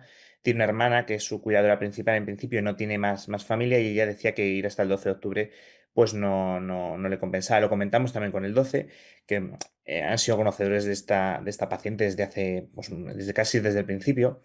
Y bueno, pues intentamos darle esa oportunidad. Yo creo que muchas veces es verdad que lo ideal para estos pacientes, y más con la esclerodermia, es iniciar y ser agresivos con ellos, porque como hemos visto en esta misma paciente, progresan. ¿Qué ocurre? Que muchas veces, por desgracia, no es solamente lo ideal, porque habría sido perfecto mandarla, sino lo que los pacientes también quieren y desean, que al final pueden decidir. Al final la mujer ha acabado yendo. ¿Que habríamos ganado si hubiera ido hace un año y medio? Pues seguramente. Lo que pasa que, bueno, que yo creo que es una paciente pues que tuvimos en cuenta sus decisiones y, oye, fue libre de decidir, pero sí, a mí me habría gustado iniciarle incluso después de la doble terapia. La triple terapia fue una oportunidad pues para darle, parece que va empeorando y por no quedarnos quietos hasta que explotara, pero bueno, creo que su ventana de oportunidad de la terapia oral era muy estrecha, fue más una situación a la desesperada de ver que iba progresando que fuera una indicación como tal tan estricta. Y yo creo que por eso no se ha beneficiado de la misma, porque al final yo creo que esta señora lo que necesitaba era una terapia sistémica. Claro, yo, pues eso, una cosa, pues eso, es la teoría y luego la vida real y las complicaciones logísticas y dónde están los pacientes y la disponibilidad que tengan y las ganas de trasladarse pues a recibir los tratamientos. Pero bueno, sí que quería subrayar que la verdad es que siendo un esclero joven, sin mucha más Mm, habilidad y con ese perfil hemodinámico que da un poquito de miedo, a lo mejor haber sido más agresivos de entrada. Luego también me llamaba la atención en la primera reevaluación, más o menos a los 3 o 4 meses, que bueno, pues la señora con la doble al final que lleva mejora, ¿vale? Pero si somos estrictos, ¿no? Solo con el Forexata tampoco llegamos a ese bajo riesgo, que a lo mejor hemos sí. sido permisivos y a lo mejor en esa primera reevaluación es donde veo yo la ventana más de oportunidad del Selexi, que igual Mm. al final hubiéramos acabado en la misma situación, pero en ese primer control, ¿no? Que está en un intermedio bajo, ¿vale? Que solo ha alcanzado por el French, por el registro francés, solo una variable de bajo riesgo, las otras están ahí, que no termina. Yo creo que ahí hubiera seguido optimizando, viendo que es el contexto de esclero, con esa hemodinámica inicial, ¿no? O haberme apoyado en más pruebas, pero a lo mejor ahí en esa primera revaluación a los 3 o 4 meses, cuando hubiera introducido el Selexis, Sí, ¿no? sí. Ya complicar ya directamente otra vez con las pruebas. Sin embargo, os esperáis más adelante a los 6 o 8 meses. Entonces, no sé por qué en esa primera reevaluación nos planteasteis decir, bueno, vamos a poner ya otro oral que es más cómodo y no es tan complejo. Sí, bueno, en un primer momento es verdad que la señora había mejorado. Luego, revaluándolo un poquito a posteriori, pues a lo mejor podíamos haberlo iniciado ahí, pero es verdad que la señora, también muy minimizadora, contaba, pues eso, mucha mejoría, tal, había mejorado bastante, es verdad que seguíamos en un riesgo intermedio bajo y decidimos esperar un poquito, pues por lo mismo, es decir, por intentar no quemar tan rápido la triple oral, pero quizá por no quemarla tan rápido, pues perdimos ese momento de oportunidad. Pero bueno, fue un poco también, a lo mejor revaluándolo ahora, incluso ahí habría sido para ponerse en serio y decir, mira, no te vamos a seguir tratando y te tenemos que derivar ya de ya. Pero bueno, que ya sabes que a veces te pones serio con los pacientes y no, no siempre es fácil. Intentamos siempre negociar mucho, mucho con ellos. Ya, sí. Bueno, yo veía ahí sobre todo esa primera, Sí, esa es parte más incidente en esos primeros meses, que no llego al bajo riesgo, que quiero ser más más estricto, incisivo, sí. que igual luego sigue progresando, ¿no? No sé qué opináis, qué opinas Laura o Carlos, Pues me ha llamado mucho la atención, además el caso de Miguel, que se lo quería comentar, porque además tengo un caso muy parecido, muy, muy parecido. Y precisamente también con el Selexi, luego al reevaluar hemodinámicamente, se vio una PCP también de 18, un poco más elevado, y se lo han retirado. Y la verdad es que la pregunta también quería preguntarte si esta paciente está valorándose para trasplante pulmonar o cardiopulmonar. Eso es lo que... Bueno, en principio, lo último que hemos sabido de la paciente es que va a ser, en principio era para trasplante pulmonar. Pero lo más probable es que no se llegue a hacer ninguno de ellos porque parece que tiene un esófago un poquito tocado por la esclerodermia. Y nos han dicho, también están revaluando ahí la válvula mitral, que parece que la tiene un poquito tocada, tal. Entonces, estaban evaluando para pulmonar, luego revaluaron para cardiopulmonar y finalmente parece que no va a poder ser porque tiene un reflujo bastante importante. Importante. Mm. Entonces, pero bueno. Vale. Voy a ver que, bueno, pues tenemos aquí varias preguntas. Una es de Pilar Barragán y dice: enhorabuena a los ponentes, magníficas presentaciones. En relación al primer caso, Miguel, ¿con qué frecuencia realizáis ergo en paciente con esclerodermia en el seguimiento para la estratificación? Y en relación al caso 2, ¿pensaste en realizar gamma para descartar TEP subagudo crónico que pudiera justificar esa desaturación al esfuerzo en el test de la marcha? Bueno, pues nosotros es verdad que no tenemos o sea, nosotros disponemos de cicloergometría en el centro, pero no la utilizamos de manera rutinaria para la reevaluación de los pacientes. Primero a nivel logístico y luego es verdad que muchas veces los pacientes tienen una limitación importante al ejercicio para hacer esa reevaluación que quizás es someterles a una prueba que es verdad que la evidencia, además de los estudios también de aquí de Valdecilla, etcétera, que muchas veces comentan la utilidad de la revaluación, pero a día de hoy no la utilizamos de manera rutinaria. También por ese mismo motivo, como no tenemos un hábito de utilizarla a lo mejor, que es lo que deberíamos hacer un poquito más, pues no la tenemos en cuenta para la estratificación de riesgo. Pero bueno, yo creo que es una cosa que tenemos que intentar cada vez meter más, porque al fin y al cabo lo que hemos comentado un poquito antes, los estratos son una regla de mínimos, tenemos que ir a más. Nos basamos mucho en el eco, nos basamos algo en la hemodinámica, pero también es verdad que yo creo que la prueba de esfuerzo y ya la resonancia, que sería algo ideal, también deberíamos meterlo dentro de la reevaluación, pero no lo hacemos de forma rutinaria. Lo utilizamos mucho más para el diagnóstico que para la reevaluación.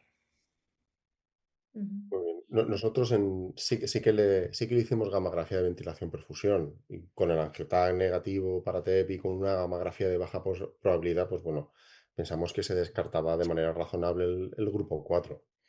Es verdad que la paciente mantenía una desaturación importante a pesar de la mejoría hemodinámica y de la mejoría clínica con los vasodilatados pulmonares. Entonces, a mí constantemente me da la sensación de que hay algo más que pueda estar interfiriendo en esa limitación de la actividad. Pero bueno, en los tags no se describe ningún dato de PIT comentado con radiología. La EPOC, bueno, al final es una EPOC con una obstrucción moderada, pero en el límite alto, y tampoco hay un enfisema muy mollante en el TAC.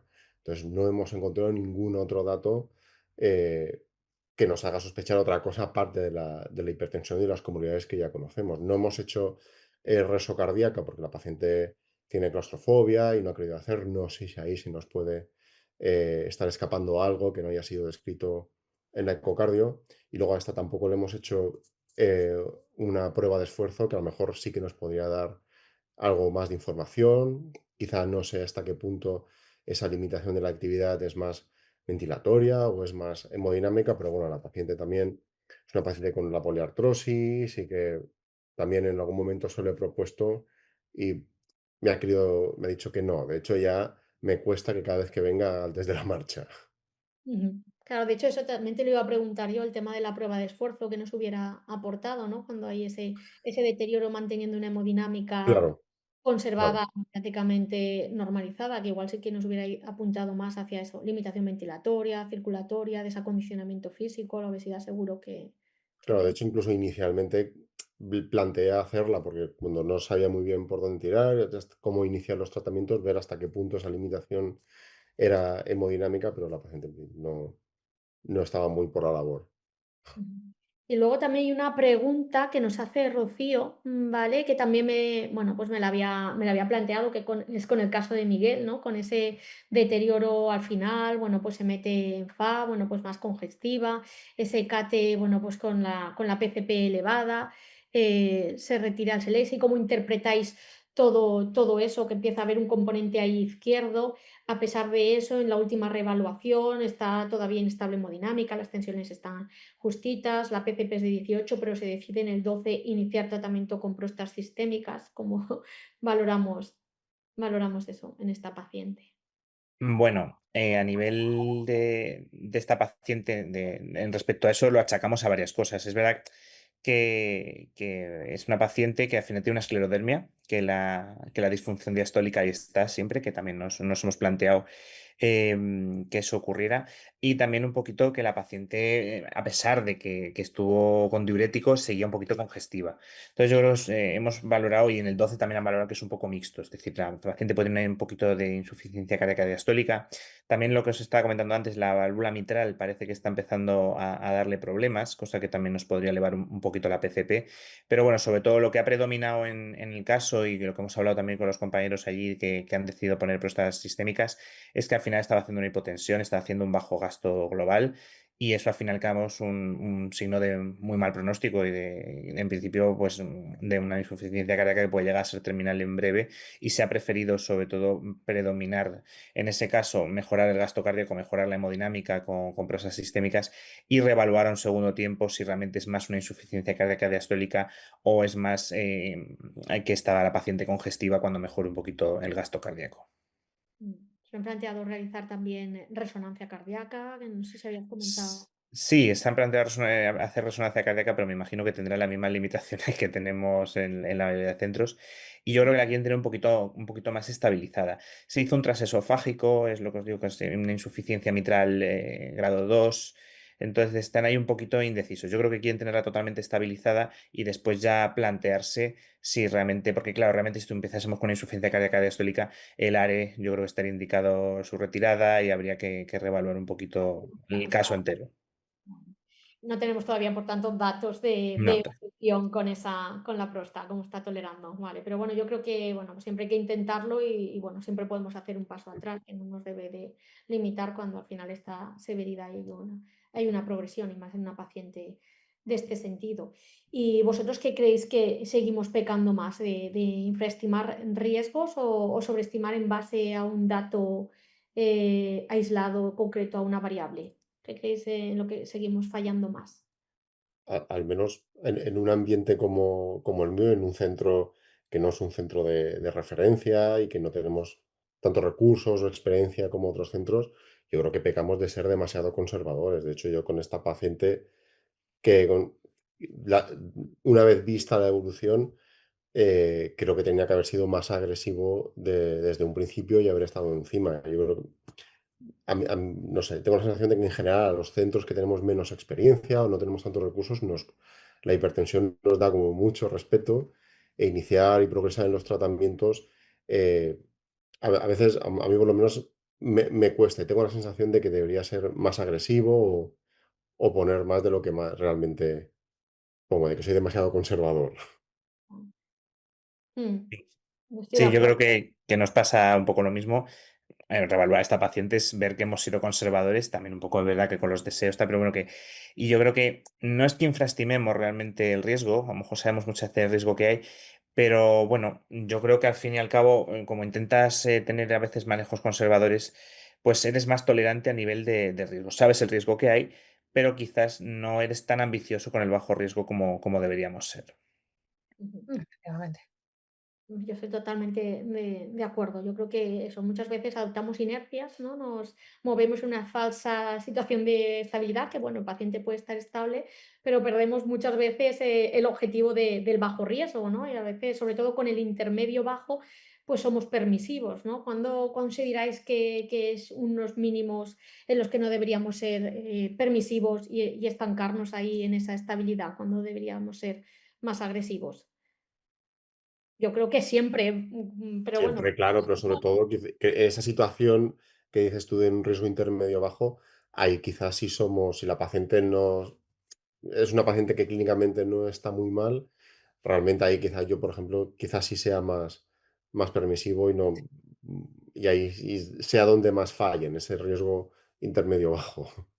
Yo creo que muchas veces también nos tenemos que plantear, haber hecho, clarificado el riesgo, estoy haciendo lo suficiente por el paciente, ¿no? Hacernos esa pregunta muchas veces de ¿puedo ofrecer algo más si realmente lo quiero llevar a ese verde y no lo tengo todo en verde? Yo creo que muchas veces fallamos en integrar eso, aunque lo tenemos claro, ¿no? Tenemos clara la escala, el semáforo, ¿no? Pero bueno, el paciente está estable, va hacia mejor, ¿no?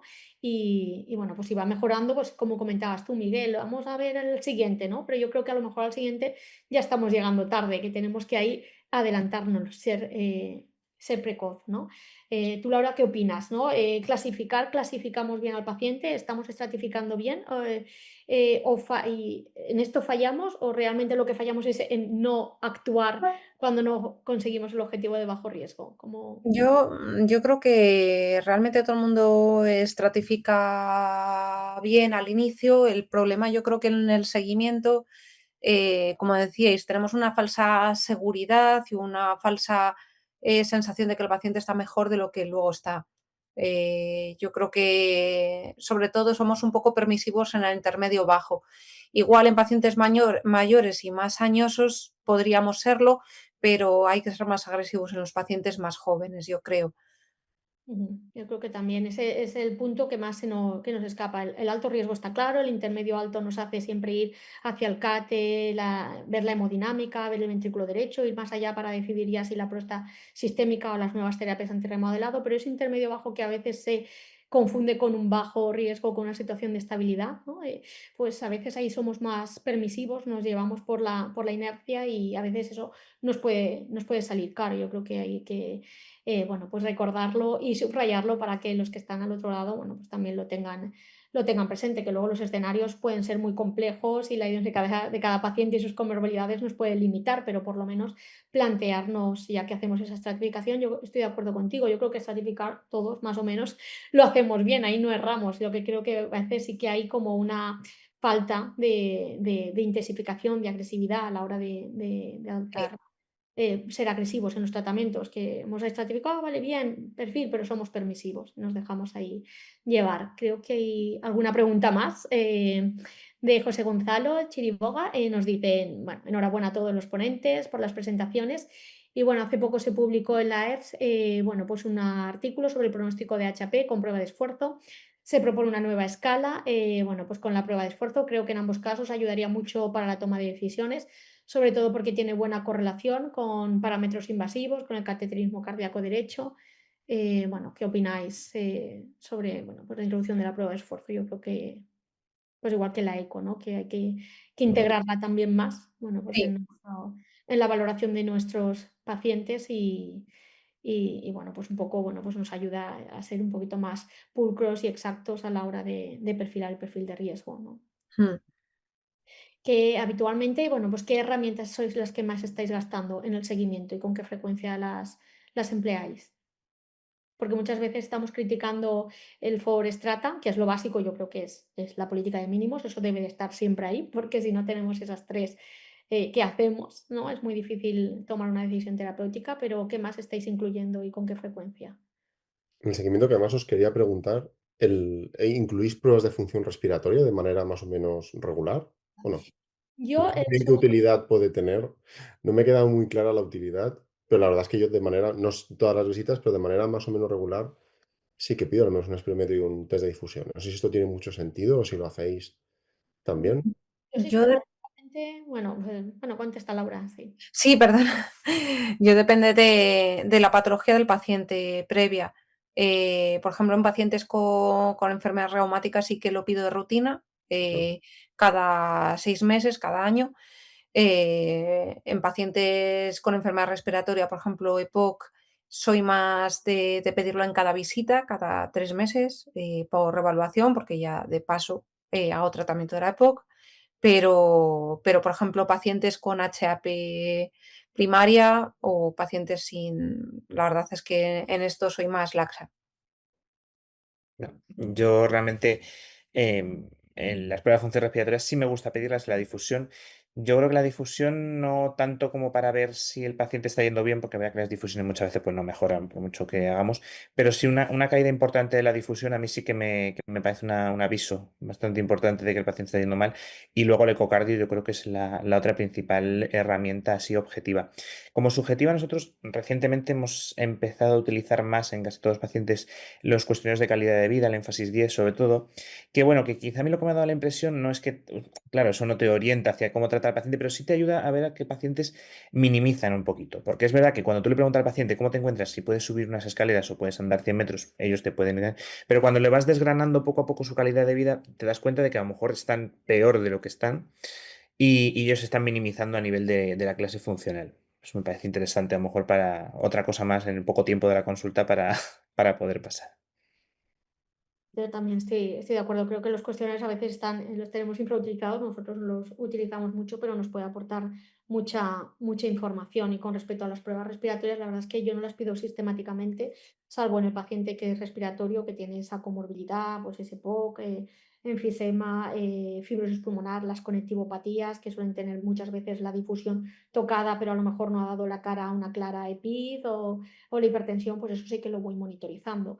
Vale, pero en general, expiro, difusión sistemática a todos, no. Si hay comorbilidad respiratoria, sí, y en las conectivopatías también. Tampoco la difo es algo que vayamos a modificar. Sí que es verdad que de entrada, bueno, pues lo reevaluamos en todos, pero luego es un parámetro que no vamos a modificar con el tratamiento. Muy bien, pues hombre, a ver si hay alguna preguntita más. Yo creo que estamos dejando bastantes ideas claras y Y bueno, pues la discusión está siendo bastante rica, la gente está participando. Si tenéis alguna preguntilla más, si no, bueno, pues sí que os invitaría, bueno, pues para ir cerrando, bueno, pues ideas y conceptos a cada uno de vosotros que subrayaréis, bueno, pues tres ideas, bueno, pues que extraéis de vuestros casos, que, bueno, pues la reflexión más importante, mensajes para casa, bueno, que mandaríais a la audiencia. Y Laura, bueno, pues con la revisión que has hecho de las escalas y la evidencia de, bueno, pues de todo, bueno, pues el tema de la importancia de la estratificación que subrayarías tú, que bueno, nos debe quedar a todos y que debemos de llevarnos para casa y para la consulta mañana, bueno, pues empezar a intentar implementar esto que a veces está ahí, está claro, pero que muchas veces, bueno, pues todavía, bueno, pues nos surgen dudas y tenemos ahí limitaciones en la implementación y en esa optimización agresiva y precoz del paciente.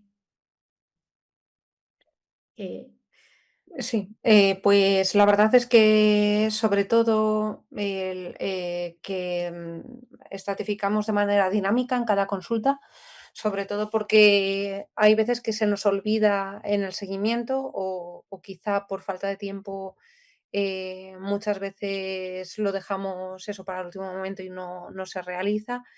Y intentar ser dentro de lo que cabe agresivo. Y luego, sobre todo, yo creo que cuando hay dudas, basarnos en otros parámetros no clínicos como pueden ser el ecocardiograma o la ergospirometría. Yo creo que para mí son las, o sea, un poco los mensajes clave.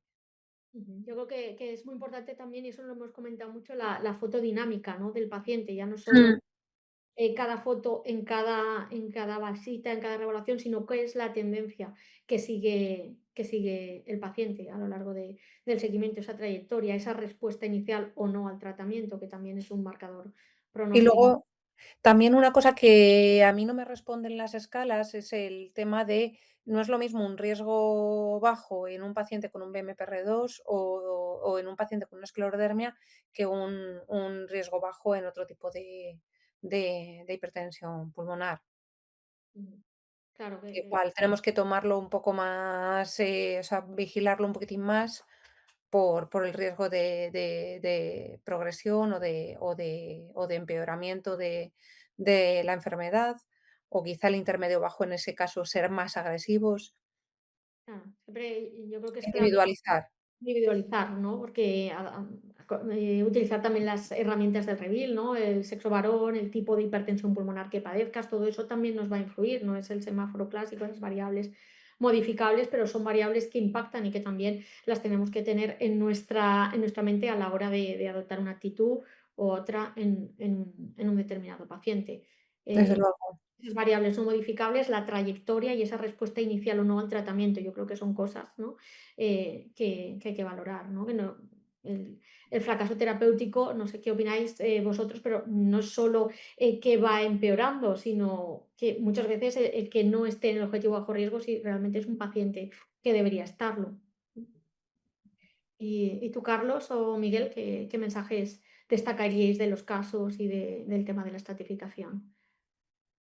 Bueno, de mi caso, bueno, principalmente que, bueno, que no, que las decisiones en la hipertensión no se basan en un único parámetro, ¿no? Tenemos que ser sistemáticos y tomar las decisiones, sobre todo las terapéuticas, dependiendo del perfil pronóstico global del paciente, ¿no? Que así hay que, en todo el seguimiento, hay que hacer seguimientos serianos, porque, por ejemplo, en esta paciente, si no llega a tener citas cada 3 meses, la paciente, a pesar de haber tenido un empeoramiento claro de la disnea, no había consultado ni a su médico de cabecera ni en urgencias porque lo había achacado a la ganancia de peso, que era algo que además a ella le avergonzaba y que venía con sentimiento de culpa y bueno, pues podría haber, si no hacemos nada en ese momento, pues podría haber tenido implicaciones pronósticas graves. ¿No? Y luego también, por lo que hemos comentado un poco en el debate, que sobre todo en centros que quizá tenemos menos experiencia en hipertensión, pues en ese perfil intermedio bajo tendemos a ser demasiado conservadores. Bueno, pues tenemos que replantear y no quedarnos solo con esas pruebas básicas y, bueno, y ver qué más podemos ofrecerle al paciente. Ujú, ujú. Sí, y también a lo mejor el tema de trabajo en red, ¿no? Tener siempre los centros a lo mejor que Claro, tenéis menos recursos, ¿no? Ese apoyo, ¿no? Ya no para el intermedio bajo, sino el intermedio alto, alto, que no claro, ¿no? En el dejar alto al está claro, paciente claro, pero cuando ahí en surgen esa más dudas, situación, sí, realmente sí que se puede beneficiar y podemos ser siempre más proactivos, ¿no? Eso también hay que tenerlo en cuenta. Y tú, Miguel, ¿qué nos destacarías? Bueno, yo creo que lo primero de lo importante de estratificar es hacerlo, ¿no? Es decir, que está muy bien estratificar, pero que muchas veces pues nos cuesta dentro del contexto, porque muchas veces recibimos al paciente, decimos, bueno, empeora el test de la marcha, mejora tal, pero no realizamos como tal la estratificación. Las herramientas ahí están, realmente con lo que nos dicen las guías, lo que decide el tratamiento es el riesgo del paciente, no lo decide un cateterismo, no lo decide un test de la marcha. Entonces, lo primero hay que hacerlo. Hay que utilizar bien estas herramientas, que sería ideal poder utilizar varias, o al menos estar familiarizado con ellas. Y luego yo creo que también es un poquito el mensaje que han mandado también mis compañeros, que hay que ser un poquito más agresivo, quizás hay que ser un poquito más ambicioso, quizás con el riesgo bajo. Los pacientes, pues es verdad que muchas veces pues, es complejo el tratamiento, pero yo creo que si los llevamos a riesgo bajo, pues podríamos obtener mucho más y no quedarnos al final con unos mínimos, ¿no? Lo mismo que no estratificamos, tenemos que intentar no estratificar con los mínimos, tenemos que intentar integrar, pues también tenemos que intentar llevar al paciente a riesgo bajo, sea como sea. Ujú, muy bien. Pues bueno, yo creo que hemos cumplido con el objetivo de la sesión, con la revisión de los casos, la revisión teórica y la discusión. Y creo que no queda así ninguna pregunta más en el tintero ni de los participantes. Yo quería daros la enhorabuena a todos y las gracias por participar, por vuestras excelentes presentaciones, sencillas, claras y que bueno, pues nos han reforzado bueno, pues la importancia de lo que es estratificar y ya no solo estratificar, sino adoptar una decisión terapéutica con esa estratificación, que es lo más importante, ¿no? Que bueno, yo creo que tenemos claro que realmente seguimos las escalas, más o menos, en principio, pero muchas veces hay que traducir ese valor, ese score, ese número que estamos obteniendo en estoy haciendo lo suficiente con mi paciente, no está en el verde, no está en el 1, en el bajo riesgo, puedo seguir haciendo algo más, bueno, pues dentro de su contexto clínico y yo creo que lo más difícil es el intermedio bajo, intermedio alto, el intermedio en general, ¿no? Que el alto creo que sí que ahí somos agresivos en la situación clínica del paciente, su comorbilidad, edad y nuestra infraestructura lo permite, pero en el otro a veces pues sí que adoptamos actitudes, pues eso, un poco de inercias terapéuticas, de esa fase de estabilidad y ahí es donde hay que estar atentos, ¿no? Y yo creo que no hay que dejar pasar una o dos revisiones, sino a la primera que yo no consigo ese perfil de bajo riesgo, si realmente es un paciente al que hay que aspirar a ese bajo riesgo, pues hay que seguir tratando. ¿Con qué herramienta? Bueno, pues vamos a valorar todo. El Forestrata yo creo que es muy bien porque es lo básico, lo que todos vamos a tener en principio, pero no hay que olvidar la eco, la hemodinámica, la ergo, porque todo eso, bueno, pues nos va a dar mucha más información de si vamos a ir hacia estrategias más agresivas o menos de intensificación. Bueno, pues yo creo que es un poquito la reflexión de la jornada de hoy. Estratificar sí y bien y adoptar una decisión con ese número y con ese valor, no quedarnos solo en el número. Y ya desde el principio, desde esa primera reevaluación con mayor o menor complejidad de tratamientos en función de cómo vaya la función del ventrículo derecho. Yo creo que sería la enseñanza. Con esto creo que podemos dejar por cerrada la webinar. No sé si queréis añadir algún comentario más. Por mi parte, bueno, pues daros la enhorabuena y gracias a todos los que estáis al otro lado en la sesión por estar ahí y participar. igualmente, me Muchas sumo gracias. a los agradecimientos. Venga, gracias. Hasta luego.